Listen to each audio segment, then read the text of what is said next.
En este video para la práctica 5 aprenderemos a utilizar la corriente trifásica para realizar circuitos de potencia y también realizaremos el circuito de control. La función de este circuito será poner en marcha un motor trifásico. Vamos a comenzar con el circuito de fuerza. Para esto nos vamos a la parte de alimentación y ahora podemos notar que tenemos la alimentación trifásica con tres líneas. Tenemos alimentación trifásica y la puesta a tierra. Y tenemos alimentación trifásica con neutro y la que es más completa, esta que tiene el neutro y la puesta a tierra. Vamos a utilizarla. La voy a colocar por acá.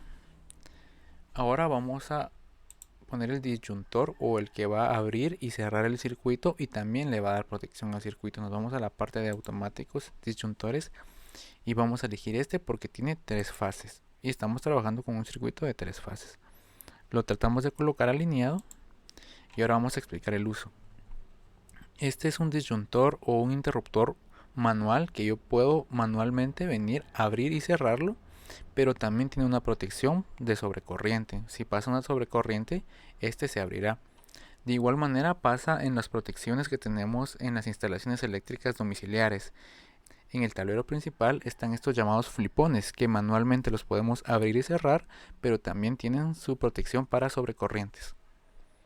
Continuamos con el contactor. Como lo vimos en el video pasado, el contactor tiene tres contactos donde van las tres fases de potencia y lo vamos a colocar acá. Regresamos a disyuntores y vamos a poner la protección térmica. Esta protección es para guardar el motor. Vamos a ver su funcionamiento más adelante y ahora nos vamos a la parte de motores y vamos a elegir el primero. Es un motor trifásico. Ahora que ya tenemos todos los elementos, vamos a cablear y nos damos cuenta que acá existe el cableado trifásico. Lo seleccionamos, nos ponemos en el primer elemento y podemos hacer la conexión de las tres fases al mismo tiempo. También podemos venir y utilizar el cable de protección o la puesta a tierra para cablear el motor. Esto va conectado a la estructura del motor y sirve para las sobrecorrientes. Una vez que tenemos listo el circuito de fuerza, realizaremos el circuito de control. Solo vamos a mover esto de acá para realizar el circuito de control. Lo vamos a hacer un poco más para arriba para tener espacio. Para el circuito de control vamos a comenzar con las protecciones. Esta protección de sobrecorrientes para el motor tiene circuitos o contactos que van en el circuito de mando. Están en esta parte de acá y son estos de acá, térmicos. Esta es una protección térmica que abre y cierra estos contactos y estos contactos van en el circuito de control. Si este dispositivo detecta una sobrecorriente, hará que el circuito de control detenga a este motor. Luego de esto nos vamos a esta parte de acá donde dicen pulsadores y vamos a elegir un pulsador normal cerrado. Este pulsador normal cerrado se utiliza para detener el circuito porque está normalmente cerrado y cuando lo presionamos abre el circuito y cuando el circuito se abre entonces ya no pasa alimentación y va a desalimentar la bobina que tiene encendido este contactor que tiene en funcionamiento al motor. Para el encendido vamos a usar este pulsador normal abierto, así cada vez que lo pulsemos va a cerrar el circuito y comenzar el funcionamiento. Y ahora vamos a colocar la bobina. Aquí tenemos la bobina y vamos a elegir la primera. Como lo vimos en el primer video, esta bobina está montada internamente en el contactor. Cuando a esta bobina llega corriente, cerrará estos contactos de acá. Y ahora vamos a cablearlo. Normalmente se utilizan las tres fases para el circuito de potencia y solo vamos a utilizar una fase para el circuito de control. Hacemos esto, conectamos el circuito de control.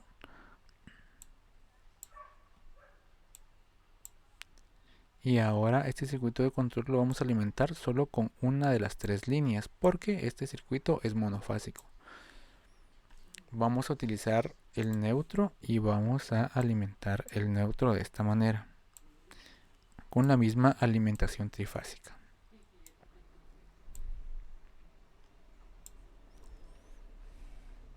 Ya tenemos alimentado el circuito de fuerza y el circuito de control.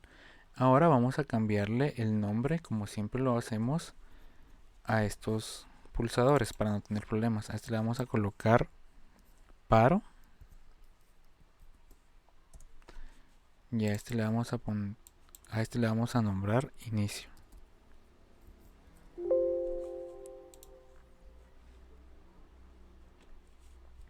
Vamos a nombrar a este contactor como K1 y para que el programa identifique cuál tiene que encender también vamos a ponerle K1 y de esta manera le decimos al programa que esta bobina pertenece a este contactor. Vamos a correr la simulación. Vamos manualmente a cerrar el circuito, a alimentar el circuito y ahora podemos iniciar. Aquí vemos que yo sostengo esto y el motor se enciende, pero podemos apreciar que cuando yo suelto este pulsador también se apaga. Para eso vamos a utilizar otro contacto, un contacto normalmente abierto. Esto se llama enclavamiento y lo que hace es que sostiene este pulso. Y esto viene montado en los contactores, son contactos auxiliares. Existen normales abiertos y normales cerrados. En este caso vamos a montar un normal abierto. Vamos a cablear y lo vamos a poner en paralelo al pulsador. Y ahora vamos a observar esto. Nosotros vamos a tener la corriente acá. Cuando presionemos este pulsador se va a alimentar la bobina, por lo que se cierran estos contactos, pero este contacto auxiliar, al ser el mismo contactor, también se va a cerrar. Y ahora la corriente que alimenta la bobina puede pasar por acá. Cuando soltemos este, la corriente ya estará pasando por esta vía y no importa que este esté abierto, el motor va a continuar girando. Y a este también tenemos que colocarle el nombre del contactor 1 para que el programa sepa que todos son del mismo contactor. Vamos a iniciar la simulación y ahora observamos que solo pulsamos una vez y ahora la corriente o la alimentación pasa a través de esta vía. No importa que yo ya haya soltado esto, el motor sigue girando y para dar el paro presionamos este, desalimentamos el circuito y ahora el motor está completamente detenido.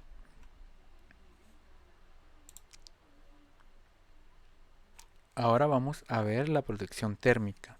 Vamos a colocar una luz piloto que está acá en las bobinas. Ponemos una luz piloto que nos va a indicar si existe una sobrecorriente. Lo vamos a cablear de esta manera. Este dispositivo está sensando la corriente y cuando detecta sobrecorrientes manda a cambiar el estado de estos contactos que están montados sobre este circuito. En este caso abrirá este contacto que va a quitar la alimentación y va a parar el motor y va a cerrar este contacto. Entonces este contacto normal abierto lo podemos aprovechar para indicar que hubo una falla. Lo cableamos con fase y ahora lo cableamos al neutro. Vamos a iniciar la simulación, cerramos el disyuntor, vamos a activar el motor y está girando. Cuando nosotros presionamos sobre este dispositivo vamos a notar que aquí se abre esto. Podemos ver que cuando él detectó una sobrecorriente desenergizó el circuito de control, apagó la bobina y el motor se detuvo, pero también nos muestra que hubo una falla. Y de esta manera se realiza la tarea de encender y apagar un motor trifásico, utilizando un circuito de control y un circuito de fuerza. En el siguiente video realizaremos el ejercicio para la práctica 5 y alimentaremos un autómata.